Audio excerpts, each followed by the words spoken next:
गोंयच्या लोकांक जे गोवा फॉरवर्ड पार्टीन उतर दिल्लें की हे एप्रुवल जे युनियन MOF मिनिस्टरान दिलां म्हादयचें उदक डायवर्ट करपाक हाजे विरुद्ध आमी NGTन केस घालतले, पेटिशन घालतले म्हणून हे आज आमी केस ही फायल केल्ली आहा प्रिन्सिपल बेंच दिल्ली.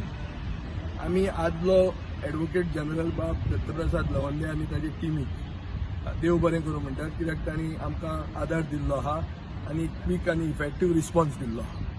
आतां हें पेटिशन ऑनरेबल NGT कडेन आसा, सो ताजेर म्हाका चड उलोवपाचें ना. पूण एक गोंयांत फिलींग जाल्लें आहा की कालचो मुख्यमंत्र्याचो स्टेटमेंट डायल्यूट करून हें एप्रुवल म्हळ्यार व्हडलें खरें डायवर्जनाची EC न्ही म्हणून हें जें ताजो एक प्रयत्न आहा तो डायल्यूट करपाचो प्रयत्न आनी गोंयचे इंट्रस्ट कर्नाटकाचे बाय इलेक्शनाचे ऑल्टराचेर सॅक्रिफायस जाता अशें गोंयांत फिलींग आहा. म्हणून आमी केस घाल्ली आहा आनी गोंयचे जनतेक जें आमी उतर दिल्लें गोवा फॉरवर्ड पार्टीन हें आमी उतर राखिल्लें आहा की आमी न्याया खातीर दिल्ली आयिल्ले आहा. आमी मॅच फिक्सिंग करपाक दिल्ली येवना आनी आमी गोंयाक न्याय मेळपा खातीर झगडटले.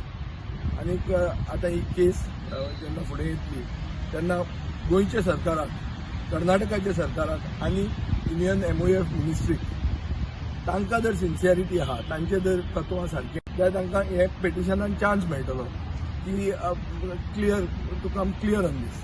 आनी पॉलिटिकल ऑप्शन जे आहा ते political option in the meantime आमी एक्सप्लोर करतात. हांव आतां ऑल पार्टी डेलिगेशनाचो तातूंतूय हांव सहभागी आसतलो आनी थंय पॉलिटिकल सोल्युशन हे प्रॉब्लेमाक सोदपाकूय आमी समर्थ आहा.